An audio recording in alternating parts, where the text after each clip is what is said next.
Are you having visions? Barney and Betty Hill's hypnosis therapy shook the field of ufology. Visions, just flashes. No.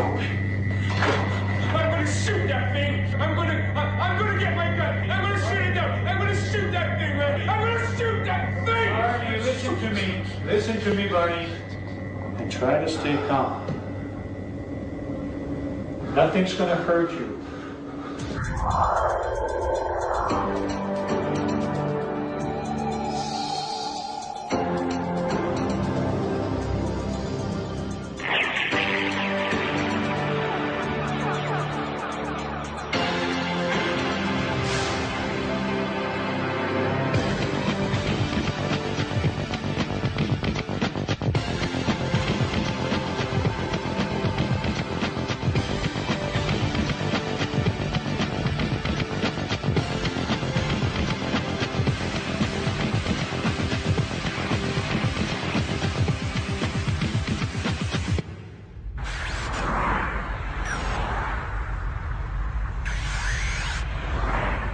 It was now no longer possible to discuss UFOs without including alien abductions, a controversial issue.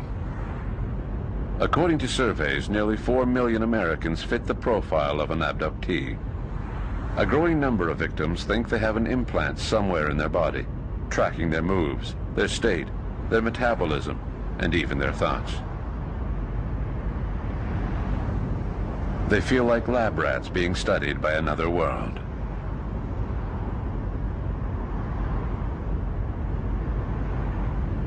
According to British ufologist John Spencer, Barney and Betty Hill's story was the wake-up call for the phenomenon of alien abductions. For many years, one of the aspects of UFOs I've studied in some depth is the abduction phenomenon, the idea that people are manipulated to some degree by UFO entities, that they are taken aboard the flying saucers, that they are examined usually in some medical way, that they are sometimes given a mission, or they are perhaps implanted with devices and so on, and that they are constantly, throughout their lives, and even their children's lives and their children's lives, are affected by UFO intervention, which seems to be tracking the bloodline, which I think Bud Hopkins has described in many cases. And I'm very open to the possibility, and certainly I'm totally convinced that these people are genuinely reporting a real phenomenon, a paranormal phenomenon. I'm quite sure of that. I've spoken to many of them, and perhaps most significant for me, I've found something in the order of about 20 or 30 people I've spoken to who have totally changed their lives as a result of their abduction phenomenon. They have suddenly become artistic, for example. They have suddenly become musicians, or they've gone into art from being bank clerks and accountants. They've suddenly become camera people or whatever else, where they've gone into that side of life. And it has resulted undoubtedly from the abduction phenomenon. The question is whether or not it's an internal or an external thing. Reports of alien abductions have been on the rise ever since the first case was reported in 1961. People believe they were abducted while sleeping by aliens capable of passing through walls and moving instantly from one spot to another. Even though thousands of cases have been investigated, UFO experts use Barney and Betty's experience to support the existence of abductions. Their story began one night on a remote highway in the White Mountains, when the couple wandered off Route 3 and found themselves in the mountains. September 19th, 1961. My husband Barney and I are in Montreal, and we heard a weather report that a hurricane was coming up the coast and probably would hit our hometown of Portsmouth. So we decided to return to Portsmouth, get there before the hurricane did. Betty and Barney were on their way home from Montreal. Both had been married before and both had children, but Betty's were adopted since she was sterile. And this was after the summer tourists, and we knew that the mountains were going to be deserted, facilities would be closed. So we went through customs and we stopped in Colebrook. and got gas for the car and had a lunch, so we knew it was about 10 o'clock when we left Colebrook. Betty was a social worker, and Barney was a postal worker and a member of the U.S. Civil Rights Commission. They were both around 40 years old, and neither had any history of psychological problems. And we're driving down through the mountains when I suddenly saw a new star in the sky. And as I watched it, it became bigger and brighter. And my first thought was, is it a comet going to hit the Earth? So we stopped the car to get out to get a good look at this. And as we did, it passed in front, it changed direction and passed over the face of the moon. And we could see that it had multicolored flashing lights around it. And then it turned and started coming in towards us. So we started driving south. We did this for about 30 miles. And we had no idea what this craft was. We were trying to identify it. And I put the window down and I waved to him and said, hi. And about a half mile south, it came out over the highway, midair, and stopped. Now, my husband had been in World War II, so he's going to get out and identify this craft. And he takes the binoculars and he walks towards it. And as he looks up, he sees a group of men standing in a window looking down at him. And at that moment, a fin-like structure parted on each side of the craft and had a red light on the end of the fin, and the craft started to come down. Barney had the feeling they were trying to capture him. They're gonna catch us away. Let's get out of here, man. Let's get out of here. They're gonna catch us. Let's leave. Let's go.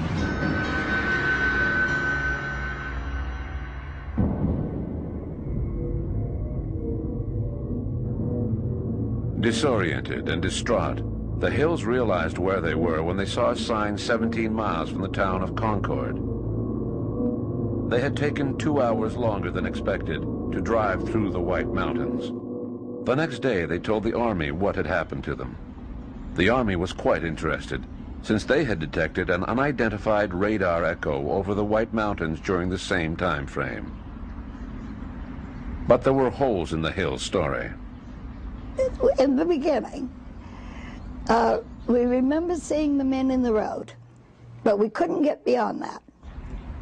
And so we would go back there about once a month, thinking if we could find the spot where we saw the men in the road, we could remember what happened. And we were beginning to get little memories back, but nothing too shocking. And then Barney's health failed, and he wasn't responding to medication, so his doctor sent him to a psychiatrist. And one day Barney mentioned how we were going north through the mountains and looking for the spot, and we would find all kinds of people who had all kinds of UFO sightings, but nobody knew where the spot was. So he referred us to Dr. Benjamin Simon in Boston, and we started medical hypnosis. A week later, Betty began to have nightmares in which she was abducted by aliens. She wrote down her dreams and told Barney about them. Ever since the night of the abduction, the couple had been suffering from health problems. Finally, 2 years after the abduction, the Hills agreed to be placed under hypnosis by Dr. Benjamin Simon. The following are excerpts from those sessions. I want to wake up. You're not going to wake up. You're in deep sleep. You're comfortable, relaxed. This is not going to trouble you. This creature, this leader is telling me something. How? How's he getting it to you? I can see it in his face. Do you see his Telling lips me? move? Yes. No, his lips aren't moving. It's looking at me. What did he tell you? Stay there and keep looking. Just stay there, he's saying to me. It's All right. pounding in my head. Just All don't right. pull the binoculars away. God, give me strength. All right. Pull them down. Run! Pulling binoculars down his left cup. All right. Calm down. Calm down. Betty and Barney's testimony is very important, especially since it was the first of its kind.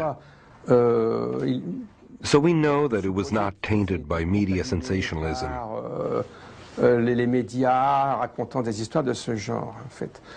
And they were treated by a well-known Boston psychiatrist who questioned them separately under hypnosis for a period of 6 months. Qui les a interrogés séparément sous hypnose pendant 6 mois.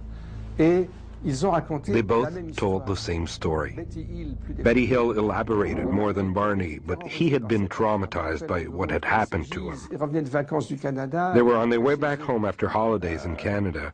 They were headed towards the Boston area, and they saw a UFO following them. They pulled over and saw that the UFO was hovering over the highway. They don't remember what happened after that. Next thing you know, they were back on the highway 2 hours later, feeling groggy, and they continued on their way home. Sometime later, Barney was feeling ill, and they went to see Dr. Benjamin Simon. Qu'ils ont donc été soignés sous hypnose par le docteur Benjamin Simon. Under hypnosis, they each separately gave a very detailed account of having been abducted and taken aboard a UFO. Chacun séparément. Le docteur Simon il y a eu a book was written in collaboration with Dr. Simon, who had not previously believed in the existence of UFOs. Pas possible de croire ça. He admitted that Betty and Barney were convinced that their story was real, and their testimony was both forceful and disturbing. Très solide et très troublant.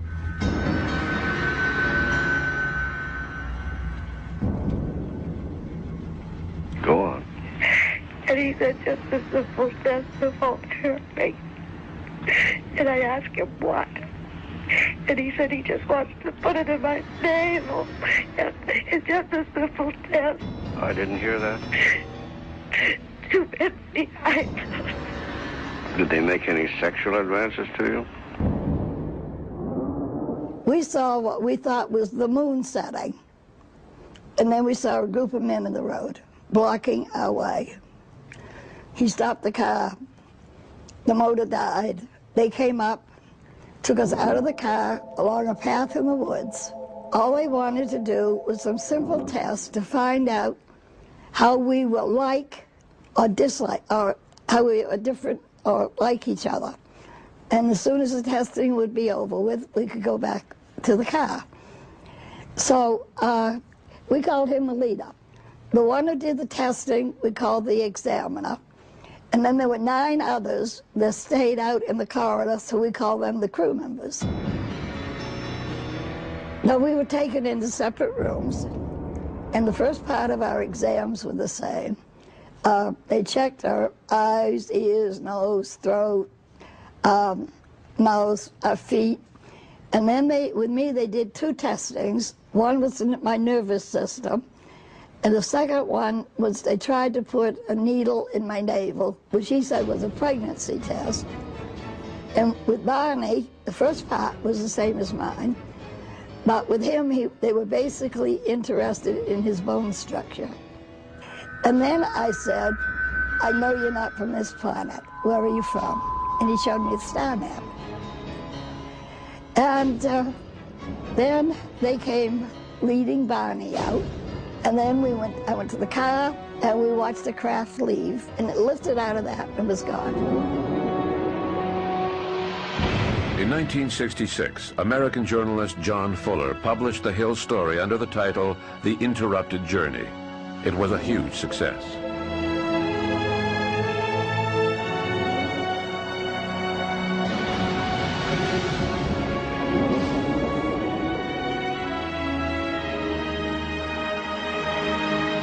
The Hill story contains several details which leave little doubt as to its authenticity. How could Betty Hill have been able to describe